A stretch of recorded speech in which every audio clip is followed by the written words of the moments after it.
أعوذ بالله من الشيطان الرجيم. بسم الله الرحمن الرحيم.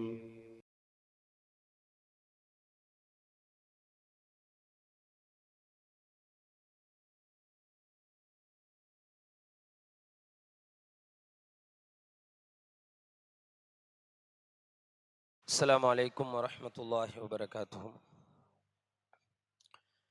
إن الحمد لله نحمده ونستعينه ونستغفره ونعوذ بالله من شرور أنفسنا وسيئات أعمالنا.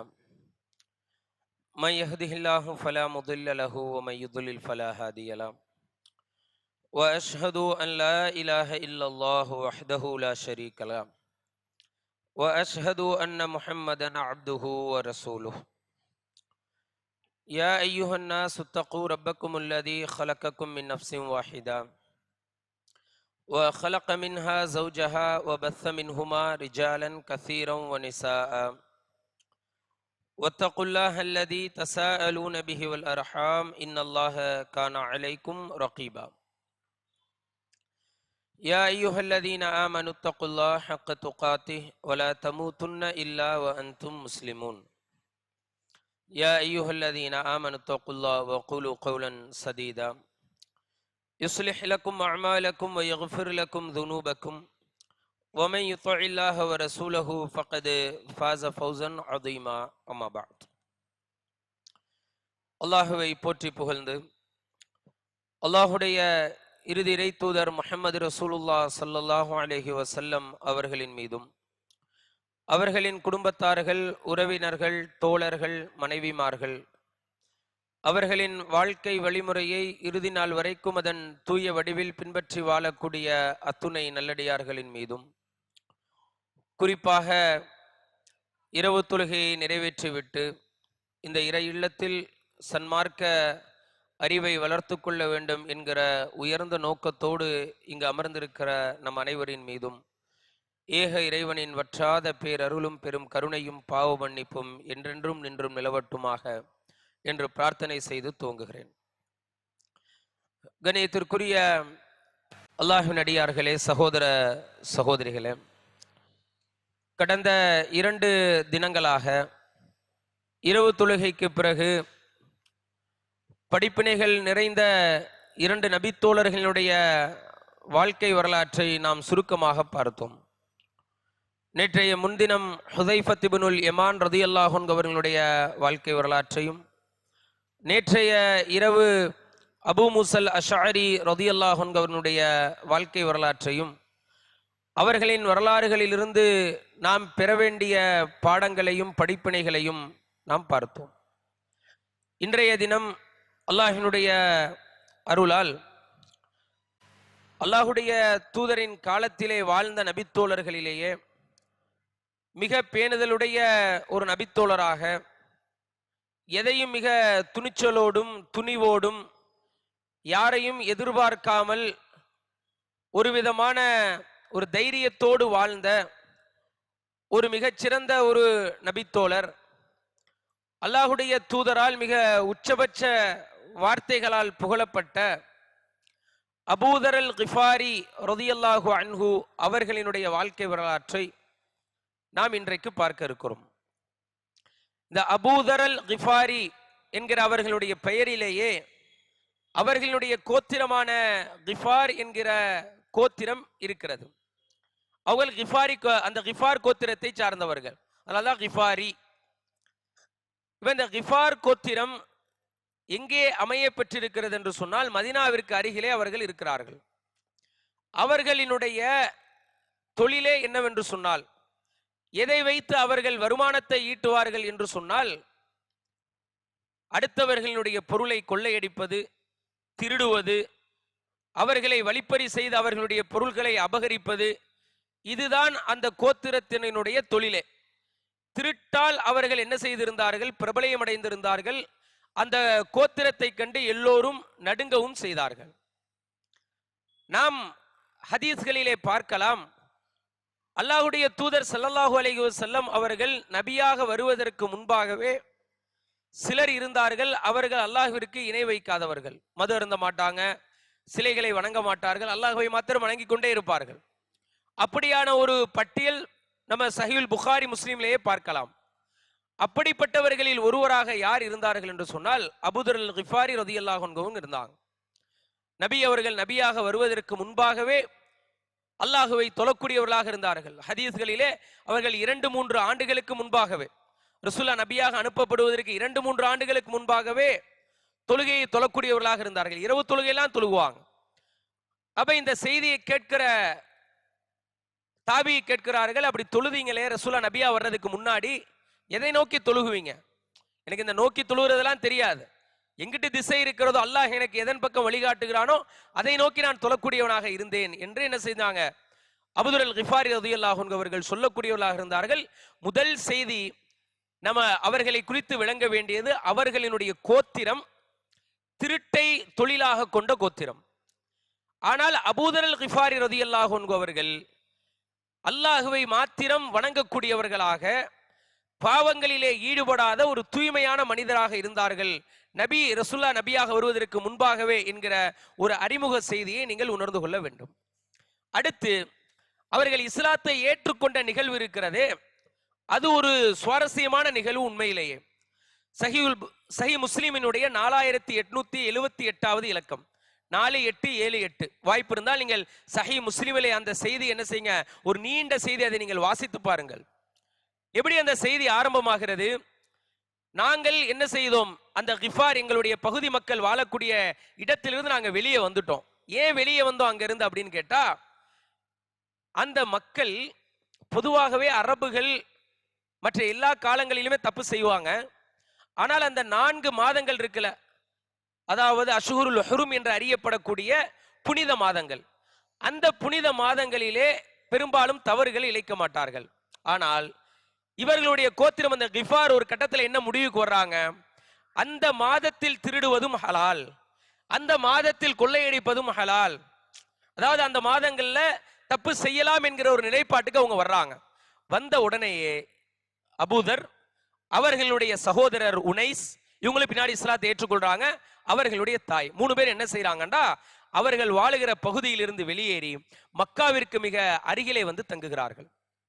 அப்படி தங்கக்கூடிய நேரத்தில், அதாவது மக்காவுக்கு வருவதற்கு முன்னாடி என்ன செய்யறாங்கன்றா, அவங்களுடைய தாய்மாமன்ட்ட போய் இருக்கிறாங்க.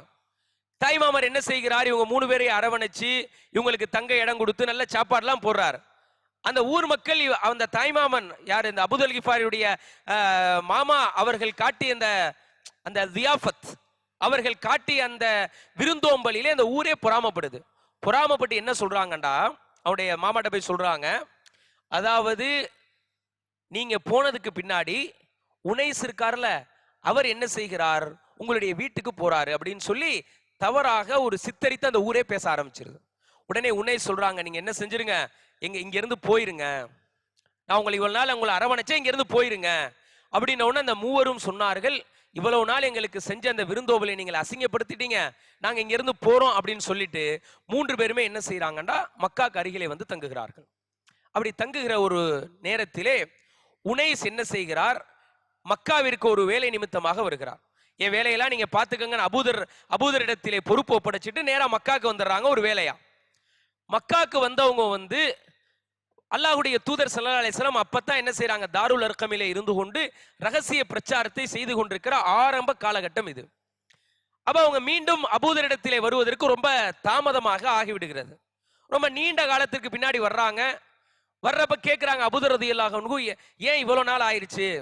அப்ப உனைஸ் சொல்லுகிறார், அதாவது நீங்கள் அபூதரே, நீங்கள் எந்த மார்க்கத்தை பின்பற்றி கொண்டிருக்கிறீர்களோ, எது சரியான மார்க்கம் என்று நீங்கள் அல்லாஹ்வை மாத்திரம் வணங்க வேண்டும், ஷிர்க் வைக்க கூடாது என்று சொல்லிக் கொண்டிருக்கிறீர்களோ, அந்த மார்க்கத்தை பின்பற்றுகிற ஒருவர், அந்த மார்க்கத்தை பிரச்சாரம் செய்கிற ஒருவரை, இன்னும் அந்த மார்க்கத்திற்காக அல்லாஹ் தன்னை இறை தூதராக அனுப்பியிருக்கிறான் என்று வாதிடக்கூடிய ஒருவரை நான் மக்காவிலே சந்தித்தேன். மக்கால சந்திச்சதோட நான் இருக்கல, என்ன செஞ்சேன், அவரினுடைய எல்லா விஷயங்களையும் நான் அப்படியே கூர்ந்து ஆய்வு செய்து பார்த்தேன். மக்கள் எல்லோரும், அப்ப அபூதர் கேட்கிறாங்க, மக்கள் அவங்களை பத்தி என்ன சொல்றாங்க? மக்கள் எல்லோரும் அவரை பத்தி என்ன சொல்லுகிறார்கள் தெரியுமா? ஷாயிர், கவிஞர் என்று சொல்லுகிறார்கள், சாஹிர் என்று சொல்லுகிறார்கள், காஹின் ஜோசியக்காரர் என்று சொல்லுகிறார்கள். ஆனா இந்த உனைஸ் யாருண்டா அவரே ஒரு பெரிய கவிஞர். அவர் என்ன செய்யறாருண்டா அந்த மற்ற எல்லா அரபு கவிஞர்களுடைய கவிதைகளையும் திருக்குரானுடைய வசனங்களையும் ஒப்பிட்டு பார்த்து விட்டு கடைசி அவர் முடிவுக்கு வந்துடுறாரு. அபூதரிடத்திலே சொல்லுகிறார், வல்லாஹி இன்னஹு லசாதிகுன். இவர் யாரு? அல்லாஹ்வுடைய தூதர், உண்மையாளர். அவங்க உண்மையைத்தான் சொல்லுகிறார்கள். இன்னகும் லகாதிபூன். ஆனால் அந்த மக்கள் அவர்களை குறித்து சொல்லுகிற கருத்து அவங்க சூனியக்காரர், ஜோசியக்காரர் என்று சொல்லுகிறதான் பிழை அப்படின்னு சொல்றாங்க. சொன்ன உடனே என்ன செய்யறாங்க? அபூதர் ரலியல்லாஹு அன்ஹு அவர்கள், இவ்வளவு நாள் நான் உங்க வேலையை இங்க இருந்து பாத்துக்கிட்டேன்ல, இப்ப நீங்க என்ன செய்யுங்கன்னா நீங்க இங்க இருந்து என்னுடைய வேலையை பாருங்க, நான் மக்காவுக்கு போய் இன்னும் கூடுதலாக அவர்கள் குறித்து நான் தெரிந்து கொள்ள போகிறேன் கிளம்புறாங்க. அப்படியே இந்த செய்தி சஹீஹ் முஸ்லிம்ல அப்படியே ஒரு ஹதீஸ்லயே வருகிறது. கிளம்பி என்ன செய்யறாங்கன்னா மக்காவுக்கு வர்றாங்க. மக்காவுக்கு வருகிற பொழுது அந்த நேரம் எப்படிப்பட்ட நேரம்? அல்லாஹ்வுடைய தூதர் ஸல்லல்லாஹு அலைஹி வஸல்லம் ரகசியமாக, மிக ரகசியமாக தாவா செய்து கொண்டிருக்கிற காலகட்டம். அவர் என்ன செய்யறாங்கண்டா, அவங்க கொஞ்சம் மறைஞ்சு மறைஞ்சு இருக்கிறாங்க. இப்ப கண்டிப்பாக அவர்களை போய் டக்குன்னு விசாரிச்சோன்னா மாட்டிக்கிடுவோம் என்று தெரிந்து கொண்டு அங்க இருக்கிறதுலே ஆள் எவன் ஒரு டம்மியா இருக்கிறாள் அப்படிதான் ஹதீஸ்ல வருது.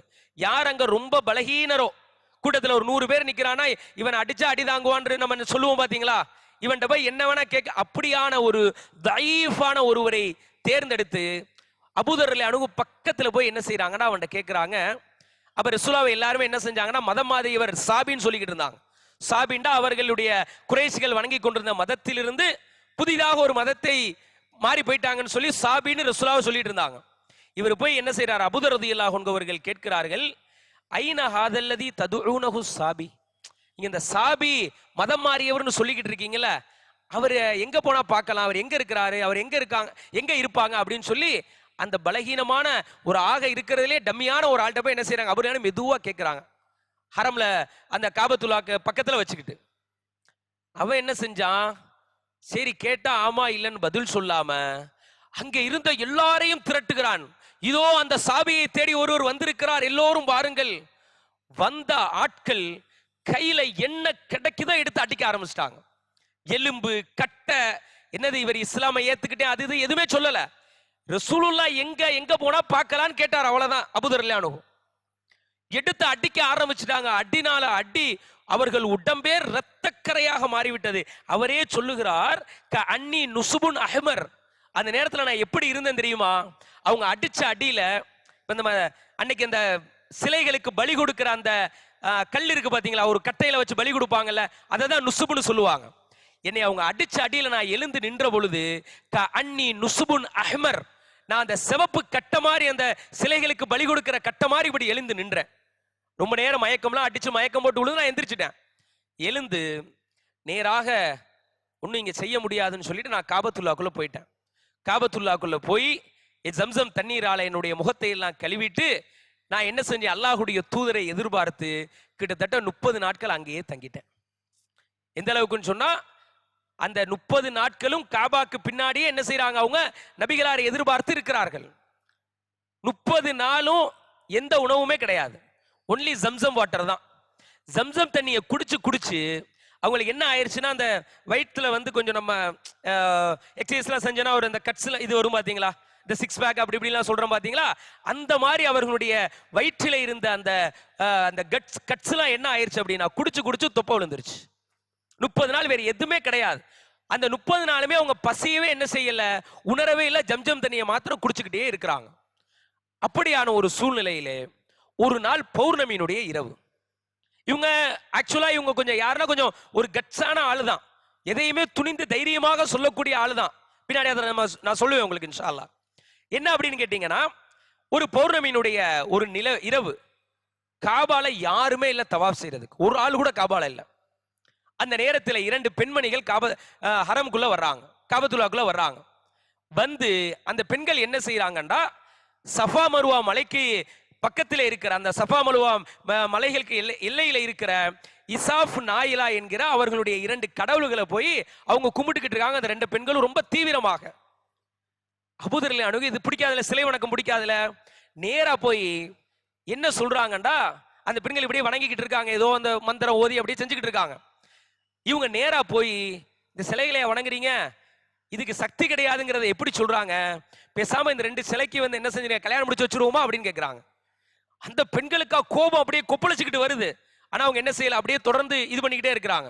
அப்ப அவங்க அந்த சிலைகளினுடைய உறுப்புலாம் கட்ட அப்படின்னு ஏதோ ரொம்ப அந்த சிலை வணக்கத்தை எதிர்க்கிறதுக்கு என்ன வார்த்தை சொல்லுமோ அதை கடுமையா சொல்றாங்க. சொல்லி முடிச்சவங்க வணக்கம்லாம் முடிஞ்ச உடனே அபூதரை பார்த்து அந்த 2 பெண்களும் சொன்னாங்க, எங்க ஆளு ஒரு ஆள் கூட இங்க இல்ல, காபால என்ன இல்ல, எங்க ஆளு ஒரு ஆள் கூட இல்ல, இருந்தா உனக்கு என்ன, உங்களுக்கு என்ன கொடுத்துருப்பாங்க, உங்களுக்கு நிறைய கொடுத்துருப்பாங்க உங்களுக்கு அடி அப்படிங்கிறாங்க. அது ஆல்ரெடி யாருக்கும் தெரியும், அபூதருக்கும் தெரியும். அப்படி அந்த பெண்கள் பேசிட்டு ஆக்ரோஷமா அங்கிருந்து திரும்பி ஹரம் விட்டு வெளியில வர்றாங்க. அல்லாஹுடைய தூதரும் அபூபக்கரும் உள்ளுக்குள்ள வர்றாங்க. வருகிற பொழுது அந்த பெண்கள் அப்படியே புலம்பிக்கிட்டு வர்றாங்க. பாரு, நம்ம கடவுளை பத்தி இப்படி பேசினா அப்படி இப்படின்னு சொல்லிட்டு புலம்பிக்கிட்டே வர்றாங்க. அல்லாஹுடைய தூதர் நிப்பாட்டி கேட்கிறாங்க, உங்களுக்கு என்னமா பிரச்சனைன்னு கேட்கிறாங்க. அங்கே ஒருவர் காபாவினுடைய திரைக்கும் காபாக்கும் பக்கத்துல நின்றுகிட்டு என்ன செய்கிறார், எங்களுடைய கடவுள்களை அவர் தவறாக பேசுகிறார், எங்களுடைய ஆட்கள் இருந்திருந்தாங்கன்னா இன்னைக்கு செமத்தியா அவர் அடி வாங்கியிருப்பாரு சொல்லிட்டு என்ன செஞ்சிடறாங்க, அந்த பெண்கள் வெளியில போயிடுறாங்க. அல்லாஹ்வுடைய தூதர் அந்த இரவிலே காபால யாருமே இல்ல, அவங்க அப்படியே என்ன செய்யறாங்க, ஹஜருல் அஸ்வதுக்கு முத்தமிடுறாங்க, காபாவை அப்படியே அங்க தொழுகிறாங்க, தொழுதுட்டு ஒரு தவாப் செய்யறாங்க. தவாப் செய்து வருகிற பொழுது அபூதர் அல் கிஃபாரி வர்றாங்க. வந்த உடனே ரசூலுல்லாஹ்வை பார்த்து சலாம் சொல்றாங்க. இஸ்லாத்திலே முதலில் சலாத்தை அறிமுகம் செய்தவர்கள் அபூதர் கிஃபாரி ரலியல்லாஹு அன்ஹு அவர்கள். ரசூலுல்லாஹ் பதிலுக்கு சலாம் சொல்றாங்க. நீங்க யாருன்னு கேட்கிறாங்க. கேட்ட உடனே இவர் என்ன செய்கிறார், நான் அபூதர், நான் கிஃபார் கோத்திரத்தை சார்ந்தவன். கிஃபார் எதுக்குங்க பிரபலியமானவங்க, திருட்டுக்கு. ரசூல் ஸல்லல்லாஹு அலைஹி வஸல்லம் அப்படி சொன்ன உடனேயே அவங்க இப்படியே தலையில கை வச்சு என்ன செய்யறாங்க, இப்படியே ஹதீஸ்ல வருது, இப்படியே தலையில கை வச்சு இப்படியே தேய்க்கிறாங்க. நம்ம செய்வோம்ல, அடா இவனா இந்த கோத்திரமா, அவங்க திருட்டுக்கு பிரபலியமே அந்த வார்த்தையில ரசூலுல்லாஹ் சொல்லல, இப்படியே தலையில கை வச்சு எதையோ யோசிக்கிறாங்க ரசூல் ஸல்லல்லாஹு அலைஹி வஸல்லம். அப்ப அபூதர் மனசுல நினைக்கிறாங்க, நான் என்னுடைய கோத்திரத்தோடு என்னை அறிமுகம் செய்திருக்க கூடாத ரசூலாட்ட, சரி நான் அன்பா ரசூலாவை தொடலான்னு இப்படி போறாங்க. அபூபக்கர் தடுத்துறாங்க, கையை பிடிச்சிடறாங்க. ஏன் ரசூலாவை ஏதாச்சும் பண்ணிடுவேன்னு அவங்களுக்கு என்னது, அபூபக்கருக்கு ஒரு பயம் இருந்தது. ரசூல் ஸல்லல்லாஹு அலைஹி வஸல்லம் மீண்டும் அபூதர் இடத்துல கேட்கிறார்கள், நீங்க எவ்வளவு நாள் இங்க இருக்கிறீங்க? நான் 30 நாள் இங்க இருக்கிறேன். 30 நாள் இருக்கிறீங்களா? எதை சாப்பிட்டீங்க? எதுவுமே இல்லை, நான் ஜம்சம குடிச்சே நான் என்ன செஞ்சுட்டேன், வளர்ந்து விட்டேன், என்னோட வயிற்றுலாம் இப்படி வந்துருச்சு அப்படின்னு சொன்ன நேரத்திலே அல்லாஹ்வுடைய தூதர் ஸல்லல்லாஹு அலைஹி வஸல்லம் சொன்னாங்க, சஹீஹ் முஸ்லிமிலே வருகிறது, இன்னஹா முபாரக்கத்துன், அந்த ஜம்சம் தண்ணீர் அது பரக்கத்தான தண்ணீர். இன்னஹா துஅமு, அதாவது தாயிமு துஅமின், அது பசியையும் போக்கும். மிச்சம் நம்ம தண்ணி குடிச்சோம்னா தாகத்தை தானே தணிக்கும். ஆனால் ஜம்சம் தண்ணீருக்கு மட்டும் என்ன அதுக்கு ஒரு சிறப்பு, அது ஒரு லைக் ஃபுட், அதுவும் ஒரு உணவு மாதிரி. எப்படி ஒரு சோறு சாப்பிட்றோம், குழம்பு ஊற்றி பிரியாணி சாப்பிட்றோம், பழங்கள் சாப்பிட்றோம், எப்படி அது ஒரு உணவுன்னு சொல்றோம்ல, அதே போல ஜம்சம் மாத்திரம், உலகத்தில் இருக்கிற எல்லா தண்ணீரும் தண்ணீர், ஆனால் ஜம்சம் மாத்திரம் தண்ணீர் பிளஸ் அது ஒரு உணவு. அல்லாஹ்வுடைய தூதர் ஸல்லல்லாஹு அலைஹி வஸல்லம் சொல்லிட்டு என்ன செய்யறாங்க, அபூபக்கர் ரலியல்லாஹு அன்ஹு என்ன கேட்கிறாங்க, அபூபக்கர் ரலியல்லாஹு அன்ஹு, அல்லாஹ்வுடைய தூதரே, இவரை ஒரு நாள் என்னுடைய வீட்டுக்கு என்ன செய்யறேன், நான் இன்று இரவு விருந்துக்கு நான் இவரை கொண்டு போய் நான் இன்னைக்கு நான் கவனிச்சுக்கிறேன்னு கூட்டிட்டு போறாங்க. கூட்டிட்டு போன உடனே அங்க போய் அபூபக்கர் ரலியல்லாஹு அன்ஹு ஒரு அந்த தாயிஃபினுடைய உலர் திராட்சைகளை கொடுக்குறாங்க. அப்பதான் என்ன செய்யறாங்க, அந்த உலர் திராட்சையை சாப்பிட்ட உடனே அபூதர் ரலியல்லாஹு அன்ஹு சொல்றாங்க, நான் என்னுடைய பகுதியிலிருந்து அந்த மக்காவுக்கு பக்கத்துல இருக்காங்க, அங்க இருந்து நான் இங்க ஹரம்ல தங்கி இந்த 30 நாளும் நான் சாப்பிட்ட முதல் உணவு யார் கொடுத்த உணவு தான், அபூபக்கர் ரலியல்லாஹு அன்ஹு கொடுத்த உணவு தான். அப்படியே அவங்க அல்லாஹ்வுடைய தூதரின் கரம் பற்றி இஸ்லாத்தை ஏற்றுக்கொள்கிறார்கள். இஸ்லாத்தை ஏத்துட்டு என்னண்டா நேரா அல்லாஹ்வுடைய தூதர்கிட்ட போறாங்க. அல்லாஹ்வுடைய தூதர் ஸல்லல்லாஹு அலைஹி வஸல்லம் அவங்க என்ன செய்யறாங்க, நீங்க உங்களோட பகுதிக்கு போங்க, அங்க போய் நீங்க தாவாவை உங்க மக்களை நீங்க அலைங்க. எனக்கு கனவிலே யஸ்ரிபு காட்டப்பட்டது, ஒரு ஊருக்கு நான் ஹிஜ்ரத் செஞ்சு போற மாதிரி எனக்கு என்ன செய்யப்பட்டது, காட்டப்பட்டிருக்கிறது, நான் அங்க போனோன்னு நீங்க அங்க சேர்ந்துக்கங்கன்னு சொல்றாங்க. ரசூலுல்லாஹ்க்கு எப்ப அந்த கனவு வருகிறது, மக்கா மதீனா போற ஹிஜ்ரத் செஞ்சு போற மாதிரி கனவு, ரகசியமாக பிரச்சாரம் செய்கிற மிக ஆரம்ப காலத்திலேயே ஹிஜ்ரத்துக்கான ஒரு முன்னறிவிப்பை அல்லாஹ் ரப்பல் ஆலமீன் என்ன செய்யற கனவுல காட்டிட்டான். அப்ப அல்லாஹ்வுடைய தூதரிடத்திலே கேட்கிறார்கள், அல்லாஹ்வுடைய தூதரே, நான் இப்படியெல்லாம் என்ன செய்ய முடியாது, என்னுடைய பகுதிக்கு போக முடியாது, நான் போய் என்னுடைய இஸ்லாத்தை பகிரங்கமாக குறைஷிகளிடத்திலே சொல்லுவேன். ரசூல் ஸல்லல்லாஹு அலைஹி வஸல்லம் ஏன்னா ஆல்ரெடி வாங்கின அடி எப்படி அடி, கஅன்னி நுசுபுன் அஹ்மர், அடி எழுந்துட்டு இருக்கிற அந்த கறிக்கடையில இருக்கிற கட்டை மாதிரி எந்திரிச்சு நின்றாங்க, உடம்பு ஃபுல்லா ரத்தத்துல. மீண்டும் நான் போய் அவங்கள்ட்ட பகிரங்கமாக சொல்லுவேன், இஸ்லாத்தை பகிரங்கமாக அறிவித்தவர்களிலே ஒரு சிலரில் ஆரம்ப காலத்தில் யாரும் ஒருவர், அபூதரும் ஒரு ரலியல்லாஹு அன்ஹுவும் ஒருவர். நேரா போறாங்க, போன உடனே காபால நிக்கிறாங்க, குறைஷிகளை அழைக்கிறாங்க. அஷ்ஹது அல்லா இலாஹ இல்லல்லாஹ் வ அன்ன முஹம்மதன் அப்துல்லாஹி வ ரசூலு. சொன்ன உடனே இதோ மதம் மாறிய ஒருவன் இங்கே வந்து விட்டான், எல்லோரும் வருகிறார்கள். அடி பிரிக்கிறாங்க அபூதர் ரலியல்லாஹு அன்ஹு. எந்த அளவுக்கு அடி ஆக்ரோஷமா போகுதுன்னா மூத்தா போயிருப்பாங்க.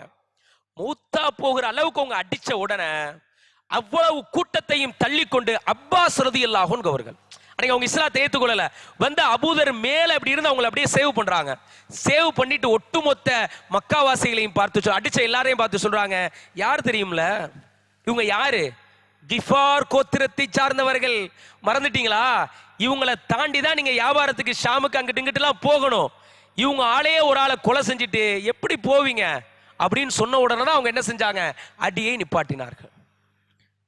இரண்டாவது முறை அதே மாதிரி சொல்றாங்க, திரும்ப அடிக்கிறாங்க, திரும்ப அப்பாஸ் தான் காப்பாத்துறாங்க. இப்படி 3 முறை சொல்லிவிட்டு, இஸ்லாத்தை நான் பகிரங்கமாகத்தான் சொல்லுவேன், அதெல்லாம் ஒளிவு மறைவெல்லாம் சத்தியம் வந்ததுக்கு பின்னாடி நான் மறைச்சு வைக்கிற தேவை எனக்கு கிடையாது. தைரிய கட்ஸான ஆளு தான் சொன்னேன் ஆரம்பத்துல, மிக உறுதியான மனிதர். நேரா அவர்களுடைய பகுதிக்கு போறாங்க. முதல்ல அவங்களோட தாயிட்டையும் அவங்களோட சகோதரட்டையும் போறாங்க. சொல்றாங்க, நான் இஸ்லாத்தை ஏற்றுக்கொண்டு விட்டேன், உங்களுடைய கருத்து என்ன? அவர் சொல்லுகிறார், சகோதரர் உனை சொல்லுகிறார் ரலியல்லாஹு அன்ஹு, நீங்கள் ஏற்றுக்கொண்ட இஸ்லாத்தை நான் மறுப்பதற்கு, அதை ஆட்சேபனை செய்வதற்கு என்ற ஒண்ணுமே இல்லை, நானும் இஸ்லாத்தை ஏற்றுக்கொள்கிறேன். இருவரும் அவருடைய தாயிடத்தில் செல்லுகிறார்கள், இஸ்லாத்தை அறிமுகம் செய்கிறார்கள். அவர்களுடைய தாயும் இஸ்லாத்தை ஏற்றுக்கொள்கிறார்கள். மூவரும் சேர்ந்து கொண்டு நேரா அவங்களுடைய கிஃபார் பகுதிக்கு போகிறார்கள். கிஃபார் பகுதிக்கு போய் அவர்கள் இஸ்லாத்தை அறிமுகம் செய்கிறார்கள். இஸ்லாத்தை அந்த மக்களிடத்தில் எடுத்துச் சொல்லுகிறார்கள். மிகப்பெரிய எண்ணிக்கை கொண்ட அந்த கிஃபார் கோத்திரத்திலே பாதி நபர்கள் இஸ்லாத்தை ஏற்றுக்கொள்கிறார்கள். மீதம் இருக்கிற பாதி நபர்கள் சொன்னார்கள், அல்லாஹ்வுடைய தூதர் அவங்க மதீனாவுக்கு வர்றதா சொன்னாங்களே யஸ்ரிபுக்கு, அவர்கள் யஸ்ரிபுக்கு வந்தால் நாங்கள் எல்லோரும் இஸ்லாத்தை ஏற்றுக்கொள்கிறோம். அதே போன்று அல்லாஹ்வுடைய தூதர் ஹிஜ்ரா செய்து வந்ததற்கு பிறகு மீதம் இருக்கிற பாதி கிஃபார் கோத்திரமும் இஸ்லாத்தை ஏற்றுக்கொண்டார்கள். அவர்கள் இஸ்லாத்தை ஏற்றுக்கொண்டார்கள் என்பதற்காக அவர்களுக்கு பக்கத்திலே இருந்த அஸ்லம் கோத்திரத்தார்கள் அல்லாஹ்வுடைய தூதரிடத்திலே வந்து, எங்களுடைய சகோதர கோத்திரம் முழுவதும் இஸ்லாத்தை ஏற்றுக்கொண்டு விட்டார்கள், நாங்கள் எப்படி இஸ்லாத்தை ஏற்றுக்கொள்ளாமல் இருப்பது என்று சொல்லி அவர்களும் இஸ்லாத்தை ஏற்றுக்கொண்டார்கள். ஒற்றை மனிதனுடைய இஸ்லாம் ஒரு 2 சமூகத்தை முழுவதுமாக முஸ்லிம்களாக மாற்றிவிட்டது. அந்த நேரத்தில் பூரித்து போய் அல்லாஹ்வுடைய தூதர் ஸல்லல்லாஹு அலைஹி வஸல்லம் அந்த 2 கோத்திரத்திற்காகவும் துஆ செய்தார்கள். கிஃபார், நீ அரபில அஸ்தக்ஃபிருல்லாஹ்னு சொல்றோம்ல, கஃபர, கஃபரண்டா என்ன அர்த்தம்? மன்னிப்பு தேடுறதான, பாவ மன்னிப்பு தேடுறதான. ரசூல் ஸல்லல்லாஹு அலைஹி வஸல்லம் சொன்னாங்க, கிஃபார் உங்க சமூகத்தினுடைய பேருக்கு ஏற்றவாறே கஃபரல்லாஹு லஹா, அல்லாஹ் உங்களுடைய பாவத்தெல்லாம் மன்னிச்சிட்டான். இஸ்லாத்தை ஏத்துக்கிட்ட முன்னாடி எவ்வளவு திருட்டுத்தனம் பண்ணீங்க, 1 திருட்டா 2 திருட்டா 3 திருட்டா. அட மக்கால இருக்கிற அபூஜஹல் யாரை பார்த்து பயந்தான்? கிஃபார் கோத்திரத்தினுடைய அந்த வழிப்பறியை பார்த்து பயந்தான். எவ்வளவு தப்பு செஞ்சிருப்பீங்க. கஃபரல்லாஹு லஹா. அந்த அஸ்லம் கோத்திரம் இஸ்லாத்தை ஏற்றுக்கொண்டதே சாலமஹல்லா, அல்லாஹ் அந்த சமூகத்தினுடைய பேருக்கு ஏத்தவாறு, இஸ்லாம்னாலே சில்முனா பாதுகாப்பு, அமைதி, நிறைய அர்த்தம் இருக்கு. அல்லாஹ் அவர்களை பாதுகாத்து விட்டான் என்று ரசூலுல்லாஹி ஸல்லல்லாஹு அலைஹி வஸல்லம் அவர்கள் துஆ செய்தார்கள். அன்பார்ந்த சகோதரர்களே, இப்ப அபூதர் ரலியல்லாஹு அன்ஹு அவங்க இஸ்லாத்தை ஏற்றுக்கொண்ட வரலாறு, அவர்கள் மூலமாக ஒரு கௌமே என்ன செய்தது, இஸ்லாத்தை ஏற்றுக்கொண்டது. அபூதர் அல் கிஃபாரி ரலியல்லாஹு அன்ஹு நம்ம படிக்க வேண்டிய மிக முக்கியமான பாடம் என்னன்னா, இன்றைக்கு இருக்கிற பொருளாதார சூழல், இன்றைக்கு இருக்கிற பொருளாதாரத்துக்காக எதுவும் செய்யலாம், எப்படியும் போகலாம், எந்த எல்லைக்கும் போகலாம். ஒரு ஆள் வந்து நல்லா சம்பாதிக்கலன்னா அவனை பார்த்து என்ன சொல்றது, ஹலாலா சம்பாதிக்கிற ஒருத்தனை பார்த்து வந்து உனக்கு பொழைக்க தெரியல, உனக்கெல்லாம் இந்த காலத்தோடு சேர்ந்து ஜேர்னி பண்ண தெரியல, நீ இப்படிலாம் இருந்தா எப்ப முன்னுக்கு வருவ? யார் சொல்லுவா? பொண்டாட்டி, மனைவி சொல்லுவாங்க, பிள்ளைகள் சொல்லுவாங்க, உறவினர்கள் சொல்லுவாங்க. ஒரு ஆள் ஹலாலா வாழ்றதே எப்படி இருக்கு? ரொம்ப இன்னைக்கு இருக்கிற சூழல்ல வந்து கையில நெருப்பு கங்க பிடிச்சிருக்கு, வர 10,000 ரூபாய் இன்னைக்கு ஒரு ஆள் ஹலாலா இருக்கிறாரு, கொஞ்சம் ஹலால் மிஸ் ஆகுதுன்னா என்ன வேணா சம்பாதிக்கலாம், அவரால் இன்னைக்கு வாழவே முடியாது. அபூதர் அல் கிஃபாரி ரலியல்லாஹு அன்ஹு இடத்தை நம்ம பெற வேண்டிய மிக முக்கியமான பாடமே இந்த பொருளாதார பேணுதல். ஒருமுறை அல்லாஹ்வுடைய தூதர் ஸல்லல்லாஹு அலைஹி வஸல்லம் அவர்களும் அபூதரும் தனியா ஒரு இடத்துல இருக்கிறாங்க. இருக்கிற பொழுது ரசூல் ஸல்லல்லாஹு அலைஹி வஸல்லம் கேட்கிறாங்க, ஒரு இரவு நேரத்துல, அபூதரை உங்களை சுத்தி யாராவது இருக்கிறாங்களான்னு பாருங்கிறாங்க. அபூதர் போய் சுத்தி முத்தி எல்லாரையும் பார்த்துட்டு சொல்றாங்க, அல்லாஹ்வுடைய தூதரே யாருமே இல்லை. அந்த நேரத்தில் ரசூலுல்லாஹி ஸல்லல்லாஹு அலைஹி வஸல்லம் அவர்கள் உஹது மலையை இப்படி சுட்டி காட்டி சொல்றாங்க, அபூதரே, அல்லாஹ் ரப்புல் ஆலமீன் எனக்கு இந்த உஹது மலை அளவிற்கு தங்கத்தை கொடுத்தாலும் அந்த அனைத்தையுமே என்னுடைய கடனுக்கு போக என்ன இருக்கிறதோ அது எல்லாத்தையுமே நான் தர்மம் செஞ்சிருவேன், எதையுமே நான் சேர்த்து வச்சுக்கிற மாட்டேன் என்கிற தகவலை அபூதரினுடைய மனதிலே பட்டும்படி ரசூல் ஸல்லல்லாஹு அலைஹி வஸல்லம் சொல்றாங்க. என்ன சொல்றாங்க? அதாவது உஹது மலை அளவிற்கு எனக்கு அல்லாஹ் தங்கத்தை கொடுத்தாலும் எனது தேவைக்கு போக எதையுமே என்ன செஞ்சுக்க மாட்டேன், நான் வச்சுக்க மாட்டேன். இதான் அல்லாஹ்வுடைய தூதரினுடைய இயல்பு. ரசூலுல்லாஹ் மௌத்தா போறப்ப எப்படி இருந்தாங்க? அவங்க வீட்டில் இருக்கிற அந்த விளக்குக்கு எண்ணெய் இரவல் வாங்குகிற அந்த சூழலிலும், அல்லாஹ்வுடைய தூதரினுடைய அந்த போர்க்கவசங்கள் ஒரு யூதனிடத்திலே அடைமானம் இருக்கிற அந்த சூழலிலும் அப்படிதான் இருந்துச்சு. ரசூலோட அந்த எல்லாத்தையும் தர்மம் செஞ்சாங்க. ரசூலா கொடுத்துக்கிட்டே இருந்தாங்க நிறைய, தனக்குன்னு என்ன செய்யல, எதுவுமே வச்சுக்கல. இதான் அல்லாஹ்வுடைய தூதரினுடைய இயல்பு. இதை அபூதரிடத்திலே ரசூல் ஸல்லல்லாஹு அலைஹி வஸல்லம் சொல்லிடுறாங்க. இந்த ஹதீஸே உங்களுக்கு பின்னாடி என்னவா மாறுகிறது? சோதனையாக மாறுகிறது. சொல்றேன் இன்ஷா அல்லாஹ். அபூதர் அல் கிஃபாரி என்னன்னு சொன்னா, முன்னாடியே சொன்ன மாதிரி யாரையுமே எதிர்பார்க்காம அவங்க பாட்டுக்கு அவங்க போய்கிட்டே இருப்பாங்க. உதாரணத்துக்கு நம்ம ஒரு இடத்துக்கு ஒரு வேலையை செய்யணும்னா, நீ வா சேர்ந்து செஞ்சாதான் செய்வேன், நானா இருந்தா எப்படி செய்வேன், சும்மா உட்காருவோம்ல. அபூதர் அந்த பேச்சுக்கே இடம் கிடையாது. தபூக் யுத்தம் மிக நீண்ட தொலைவு, 700-800 கிலோமீட்டர் மதீனாவிலிருந்து அந்த பக்கத்து தபூக். போர் நடக்கல, ஆனா எல்லாரையும் ரசூலுல்லாஹ் வர சொல்லிட்டாங்க. அபூதர் அல் கிஃபாரி ரலியல்லாஹு அன்ஹு என்ன செய்யறாங்கன்னா, கிளம்புறாங்க. ஒரு கட்டத்துல போய் ரசூலுல்லாஹ் ஸல்லல்லாஹு அலைஹி வஸல்லம் தபூக் போய் சேர்ந்துடுறாங்க. சேர்ந்துட்டு இந்த யார் யார் வரல அப்படிங்கிற அந்த பேச்சு வருது. தபூக்ல தான் ரசூலுல்லாஹ் கேட்கிறாங்க.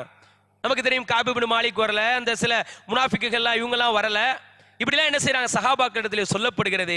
அதோடு சேர்த்து சொல்லுகிறார்கள், அபூதரும் வரவில்லை.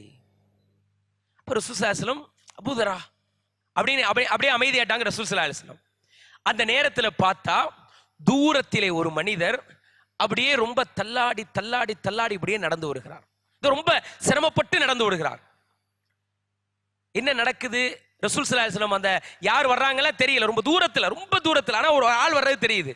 ரசூலுல்லாஹி ஸல்லல்லாஹு அலைஹி வஸல்லம் சொன்னாங்க, ஃபகுன் அபாதர், வருகிறவர் அபூதராகத்தான் இருக்கணும் அப்படின்னு சொன்னாங்க. என்ன அப்படின்னு கேட்டீங்கன்னா, அப்படியே நெருங்கி வர வர பார்த்தா ஃபகான அபாதர், வந்தது அபூதர் தான். என்ன நடக்குது? அவங்க வழியில ஒரு ஒட்டகத்துல வந்துகிட்டே இருக்கிறாங்க. ஒட்டகம் கீழே விழுந்துருது. அதை எழுப்பி தட்டி தட்டி பாக்குறாங்க. ஒட்டகம் எந்திரிக்கவே இல்லை. என்னண்டா சரி யாராவது வருவாங்க அவங்கள்ட்ட ஹெல்ப் கேட்கலாம். அபூதர் வெயிட் பண்ணவே இல்லை. ஒட்டகத்தை எழுப்பி பார்க்குறாங்க, ஒட்டகம் வரல. தன்னுடைய உணவுகளை, தன்னுடைய ஆடைகளை, தன்னுடைய போருக்கான ஆயுதங்களை அனைத்தையும் அப்படியே தன்னுடைய முதுகிலே தூக்கி கொண்டு அபூதர் அப்படியே நடந்து வந்தாங்கம்மா. அங்க தபூக் வரைக்கும் வந்து விட்டார்கள். அல்லாஹ்வுடைய தூதர் சொன்னாங்க, வரக்கூடியவர் அபூதராகத்தான் இருக்க வேண்டும். நெருங்கி பார்த்தால் அபூதர். அல்லாஹ்வுடைய தூதர் ஸல்லல்லாஹு அலைஹி வஸல்லம் அந்த நேரத்திலே அபூதரினுடைய இந்த காட்சியை பார்த்துவிட்டு சொன்னார்கள், ரஹிமல்லாஹு அபாதர், அல்லாஹ் அபூதருக்கு அருள் செய்வானாக. எம்ஷி வஹ்தா, அவர் தனியாக நடந்து வந்தார். வயமூது வஹ்தா, தனியாகவே மரணிப்பார். வயுபஅஸு வஹ்தா, தனியாகவே அல்லாஹ் அவருக்கு உயிர் கொடுத்து எழுப்புவான் என்று அல்லாஹ்வுடைய தூதர் அந்த இடத்திலே அவர்களுக்கு ஒரு நன்மாராயம் சொன்னார்கள்.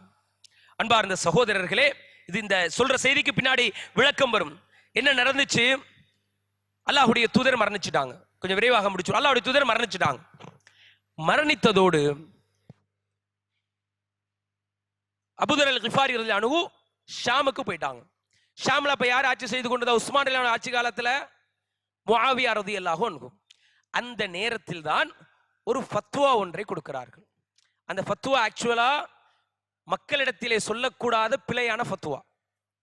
ஆனால் அவர்களினுடைய மார்க்க நிலைப்பாட்டின்படி அது 100% கரெக்ட். எந்த நபித்தோழரும் அந்த ஃபத்வா பிழை, அவங்க அபூதர் தவறிலே இருக்கிறார் யாருமே சொல்லவும் முடியாத ஒரு ஃபத்வா. என்ன சொல்றாங்க? அபூதர் ரலியல்லாஹு அன்ஹு ஷாமிலே இருந்து கொண்டு அந்த அல்லாஹ்வுடைய தூதரிடத்திலே கேட்ட அந்த செய்தி, அந்த இரவிலே அவர்கள் சொன்ன செய்தி, தங்கம் இந்த உஹது மலையை தங்கமா கொடுத்தாலும் எல்லாத்தையும் நான் தர்மம் கொடுத்துருவேன். அபூதர் ரலியல்லாஹு அன்ஹு சொல்றாங்க, உங்களிடத்தில் இருக்கிற தங்கம் வெள்ளி சொத்து அனைத்தையுமே உங்களுடைய அன்றைய தேவை போக எதையுமே நீங்க வச்சிருக்க கூடாது, எல்லாத்தையும் சதக்கா பண்ணிடணுங்கிறாங்க. முஆவியா ரலியல்லாஹு அன்ஹு எதிர் ஆதாரத்தை போடுறாங்க. நிறைய இருக்குல்ல, மனித சொத்து சேர்த்து வச்சுக்கலாம்ல, தப்பு இல்ல, தப்பு இல்ல. சொத்து என்ன செய்யலாம், தாராளமா சேர்த்து வைக்கலாம். அல்லாஹ்வுடைய தூதர் அதை தடையே சொல்ல ஒரு கனிமத்து பொருளை கொடுக்குறாங்க ரசூல் ஸல்லல்லாஹு அலைஹி வஸல்லம். கொடுக்கிற பொழுது என்னன்னு கேட்டீங்கன்னா, ஒரு அப்பாஸ் ரலியல்லாஹு அன்ஹு ஒரு துணியை விரிக்கிறாங்க. ரசூலுல்லாஹ் அதுல கனிமத்து நிறைய போடுறாங்க. ஒன்னும் போடுங்க, நிறைய கேட்டு வாங்குறாங்க. ஒரு கட்டத்துல என்ன செய்ய முடியலன்னா அப்பாஸ் அதை தூக்கவே முடியல. ரசூலுல்லாஹ் சொல்றாங்க யஹ்மிலூனி யஹ்மிலூஹு அலை, இது என் மீது தூக்கி வைங்கங்கறாங்க. ரசூலுல்லாஹ் முடியாதுன்றாங்க. அவர் அப்பாஸ் தூக்க முடியாம பக்கத்துல கேட்கறாங்க ஒரு ஆள்கிட்ட, இது எனக்கு தூக்கி வைங்க, தூக்கி விடுங்க எனக்கு மேல. இல்ல ரசூலுல்லாஹ் சொல்றாங்க தூக்கி விடக்கூடாதுன்றாங்க. அவர் என்ன செய்யறாரு, அதை அப்பாஸ் எனக்கு ரொம்ப சிரமப்பட்டு தூக்கி கொண்டு அப்படியே என்ன செய்யறாங்க, அவங்க கண்ணை மறையிற வரைக்கும் அப்படியே நடந்து போறாங்க. ரசூலுல்லாஹ் அப்படியே என்ன செய்யறாங்க, அவங்க மறையிற வரைக்கும் பார்த்துக்கிட்டே இருக்காங்க. அவங்க அந்த அதன் மீது இருந்த அந்த பேராசை தவறு இல்லைல்ல. நம்ம பணத்தை சேர்க்க ஹலாலா சேர்க்கிற தப்பா? ஒண்ணு தப்பு இல்லை. ஆனா அபூதர் ரலியல்லாஹு சொல்றாங்க, ஏன்னா அவங்க அந்த ரசூலுல்லாஹ் அப்படிதான் அவங்க செய்தியை கேட்டிருக்கிறாங்க. அது ரசூலுல்லாஹ் உடைய அந்த தன்மை. அபூதர் இதை ஃபத்வாவா சொல்லிடுறாங்க, மக்கள் யாருமே என்ன செய்யக்கூடாது, பணத்தை வச்சுக்க கூடாது. இன்னைக்கு இந்த உம்மத்துல என்னன்னு கேட்டீங்கன்னா, மசாயில் பிரச்சனையில மாற்று கருத்துக்கள் வரும். மசாயில் பிரச்சனையில உதாரணத்துக்கு கைய எப்படி விரலை நீட்டுறதா விரலை அசைக்கிறதா மாற்று கருத்து வரும். சில நல்ல நம்முடைய சலஃபறிஞர்களே சில பேர் நீட்டணும்னு சொல்லியிருக்கிறாங்க, சில பேர் அசைக்கணும்னு சொல்லியிருக்காங்க. ஆனா யார் என்ன செஞ்சுக்கல, அதுக்காக சண்டையிட்டுக் கொள்ளவில்லை. அதெல்லாம் அந்த கருத்து மசாயிலில் இருக்கிற கருத்து முரண்பாடுகளை ஏற்றுத்தான் கருத்தை என்ன செய்யலாம், வலியுறுத்தலாம், அதை எவ்வளவு வேணா ஒரு ஆளுக்கு சொல்லலாம். மசாயில என்ன செய்ய தேவையில்லை, பிடிவாதமாக அப்படியே உக்கிரமாக நிற்க தேவையில்லை, அக்கீதாவிலே நிற்க வேண்டும், அக்கீதாவிலே நிற்க வேண்டும். அப்ப அபூதுல்லாஹ் இப்படி சொன்ன உடனே முஆவியா என்னென்னமோ பார்க்கறா, முடியல. நேரா உஸ்மான் எனக்கு கடிதம் எழுதிடுறாங்க, ஐயோ இங்க இருந்து கொண்டு எங்களை அபூதர் எங்களுக்கு தொந்தரவு கொடுக்கிறார், ஃபசாது கிளம்பிருமோன்னு பயமா இருக்கு. உஸ்மான் என்ன செய்யறாங்கடா, அவசரமாக கடிதம் எழுதி அபூதரை நீங்கள் மதீனாக்கு வர சொல்லிருங்க. இந்த செய்தி மக்கா மதீனா ஃபுல்லா பிரபலியமா பரவிடுது. பரவிய உடனே என்ன நடக்குதுன்னா, அவங்க என்ன செய்யறாங்க, அங்கிருந்து ஷாமிலிருந்து கிளம்பி மதீனா வர்றாங்க. மதீனா வருகிற பொழுது இவங்க மதீனா வந்த செய்தி தெரிஞ்சு மக்கள்லாம் ஒண்ணு கூடிடுறாங்க. ஏன்னா இந்த பிரச்சனை எப்படி பூதாகரமாக வெடிச்சிருச்சு. அபூதுல்லாஹ் சொல்றாங்க, கசுர அலைய நாஸ் கஅன்னஹும் லம் யரௌனி கப்ல தாலிக், இதுக்கு முன்னாடி அவங்க என்னைய பார்க்கவே இல்லை, நான் ஒரு அதிசயமான ஆளை பார்க்க வர மாதிரி மக்கள்லாம் கூட்டிட்டாங்க. உஸ்மான் ரலியல்லாஹு அன்ஹு ஹலீஃபா சொல்றாங்க, அபூதர் இந்த கருத்தை மாத்திக்கங்களேன். மாற்ற முடியாது. உஸ்மான் இடத்திலும் சொல்லுகிறார்கள், நீங்கள் என்னது உங்களுடைய தேவைக்கு போக நீங்கள் தங்கம் வெள்ளியை வச்சிருக்கதா சதக்கா செய்யணும், இல்லைன்னா உங்களுக்கு அது குற்றம் தாங்கிறாங்க. அப்போ உஸ்மான் ரலியல்லாஹு அன்ஹு அவர்கள் சொல்லுகிறார்கள், அபூதரே இன் ஷிஅத தனஹைத, நீங்கள் நாடினால் கொஞ்சம் எங்களை விட்டு கொஞ்சம் தூரமா போய் நீங்க வசிக்கிறீங்களா, நீங்க இங்க இருந்தீங்கன்னா என்ன ஆகும், இது பிரச்சனையாக வெடித்து விடும்.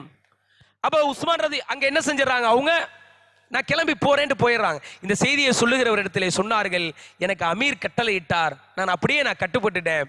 எனக்கு ஒரு கருப்பு நிற அடிமை எனக்கு அமீராக நியமிக்கப்பட்டாலும் அவருக்கும் நான் கட்டுப்படுவேன் என்று அபூதர் ரலியல்லாஹு சொல்லிட்டு மக்காவிற்கும் மதீனாவிற்கும் இடைப்பட்ட ஒரு இடம் ரபுதா என்று சொல்லப்படுகிற இடம்.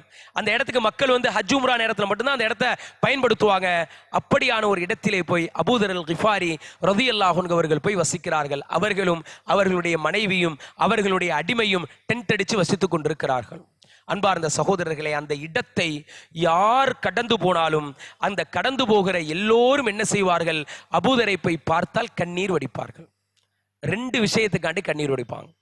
ஒன்னு, போற ஆளெல்லாம் பயமுறுத்தி அபூதுல்லாஹ் அகைன் திரும்ப அதே பிரச்சாரம், நீங்க வச்சிருந்தீங்கன்னா என்னது, தேவைக்கு போக வச்சிருந்தா அது குற்றம்னு சொல்ற பிரச்சாரம். அதோடு அல்லது அவர்கள் ஏன் கண்ணீர் வடிப்பார்கள், அபூதர் ரலியல்லாஹு அவருடைய அந்த வாழ்க்கை சூழல், அவங்க இடத்துல வீட்டில் ஒரு சாப்பிட்றதுக்கு தட்டுன்னு சொல்லுகிற அமைப்பிலே கூட இருக்கிற அந்த பண்டம் பாத்திரம் கூட வீட்டில் இருக்காது. அபூதுல்லாஹ் ஒரு ஆடையை அணிந்திருக்கிறார்கள், ஒரு ஹாஃப் ட்ரெஸ் மாதிரி அணிஞ்சிருக்கிறாங்க. தன்னுடைய அடிமைக்கு அதே போன்ற ஒரு ஆடையை அணிய கொடுத்திருக்கிறார்கள். தன்னுடைய பணியாளருக்கு வந்தவர்கள் கேட்பார்கள், நீங்க எதுக்கு இந்த ரெண்டையும் இணைச்சு நீங்க ஒரு ஆடையை போட்டுக்கிட்டு உங்களுடைய பணியாளருக்கு வேற ஏதாவது அப்புறம் ஏற்பாடு பண்ணி கொடுக்கலாம்ல, அதெல்லாம் முடியாது.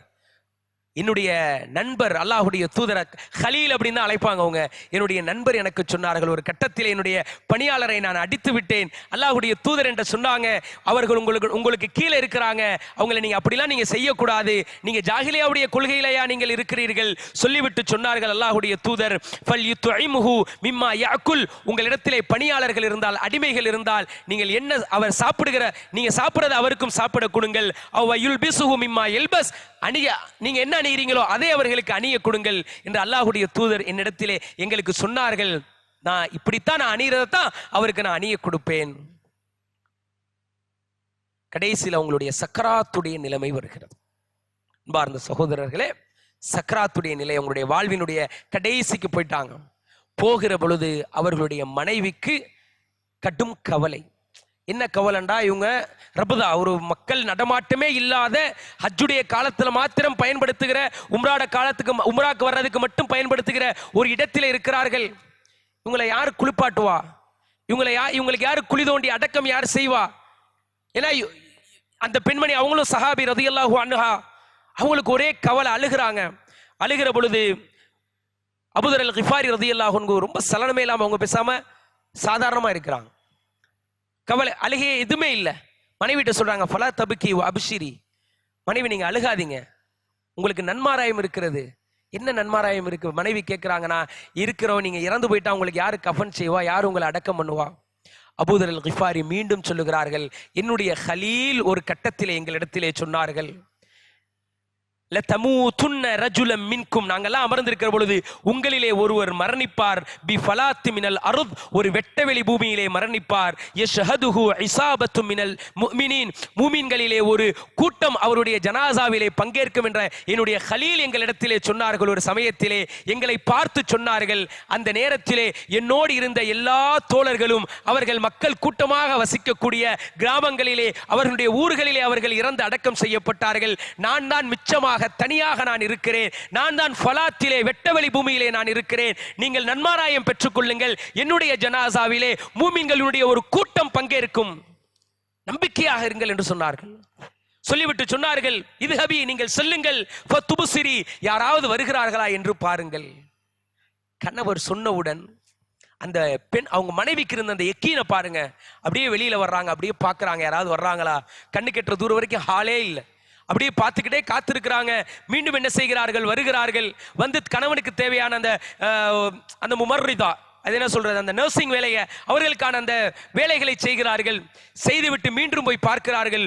பார்க்கிற பொழுது ரொம்ப நேரம் கழிச்சு ஒரு கூட்டம் அப்படியே ஒரு மக்கள் வருவதை போன்று தெரிகிறது. இந்த பெண்மணி கேட்கிறாங்க, ஒரு மனிதர் அதாவது அங்க ஒரு பெண் இருக்கிறத பார்த்து அப்படியே கூச்சலிடுறாங்க. அவங்க வந்து அந்த கூட்டம் கேட்கிறது, யா அமத்தல்லா மாலக்கையா அமத்தல்லா, அல்லாஹ்வினுடைய அடிமையை உங்களுக்கு என்ன பிரச்சனை என்று கேட்கிறார்கள். அப்ப அந்த பெண்மணி கத்தி சொல்றாங்க, இம்ரஉ மினல் முஸ்லிமீன யமூது துகஃபினூஹ், ஒரு மனிதர் சக்கராத்தில் இருக்கிறார், நீங்கள் கஃபன் செய்து அவர்களை அடக்குவீர்களா? கேட்கிறார்கள். அந்த கூட்டம் கேட்கிறார்கள், யார் இருக்கிறார்கள்? அபூதர். மனைவி சொல்றாங்க, அபூதர். அந்த கூட்டம் கேட்கிறது, சாஹிபு ரசூலில்லாஹ், அல்லாஹ்வுடைய தூதரின் தோழர் அபூதரா? அப்படியே கேட்டுட்டு அவங்க வர்றாங்க. வந்து பார்த்தால் அபூதர் ரலியல்லாஹு சக்கராத்தில் இருக்கிறார். வந்த பொழுது இன்னும் கொஞ்ச நேரத்தில் அவங்க மரணிக்க போறாங்க. மரணிக்கிற பொழுது அபூதர் ரலியல்லாஹு அன்ஹு அவர்கள் அந்த மக்களிடத்திலே கோரிக்கை வைக்கிறார்கள், எனக்கு ஜனாசா தொலை வைக்கக்கூடிய ஒருவர் யாராக இருக்க வேண்டும் என்றால் அவர் எந்த ஒரு ஆட்சி பொறுப்பிலும் இருந்திருக்க கூடாது, எந்த ஒரு அதாவது இஸ்லாத்தினுடைய அந்த அரசாங்கத்திடம் இருந்து அவர் எந்த ஒரு ஊதியமும் பெற்றிருக்க கூடாது, அப்படியான ஒருவர் தான் எனக்கு தொலை வைக்க வேண்டும். இது இஸ்லாமிய சட்டம் இல்ல, அபூதர் தனக்குத்தானே வகுத்து கொண்ட ஒரு சட்டம். அப்துல்லா இப்னு மஸ்ஊத் ரலியல்லாஹு அன்ஹு அவர்களும் அந்த கூட்டத்திலே இருந்தார்கள். நான் எந்த பொறுப்பிலும் இல்லைன்னு சொன்னாங்க. அபூதர் சொன்னாங்க, அபிஷிரு, நீங்கள் நன்மாராயம் பெற்றுக்கொள்ளுங்கள், அல்லாஹ்வுடைய தூதர் மூமின்களில் ஒரு கூட்டம் என்னுடைய ஜனாசாவிலே பங்கேற்கும் என்று சொன்னார்கள். அந்த கூட்டம் நீங்கள் தான் என்று சொன்னார்கள்.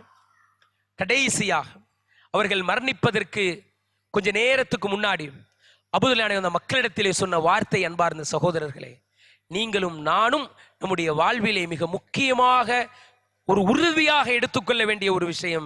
கேட்கிறாங்க அந்த மக்கள், அந்த வந்தவர்களிடத்திலே கேட்கிறார்கள், முன்னுரையை போட்டு கேட்கிறாங்க, என்னுடைய வாழ்க்கையிலே நான் யாரிடத்திலும் எதையுமே நான் கேட்டு பெற்றதே கிடையாது, நான் யார்ட்டையுமே எதையுமே நான் கேட்கல, ஆனால் இப்பொழுது கேட்கிற ஒரு தேவைக்கு நான் வந்து விட்டேன், உங்களிலே யாராவது ஒருவர் எனக்கான கஃபன் ஆடையை நீங்கள் தருவீர்களா என்று கேட்டார்கள்.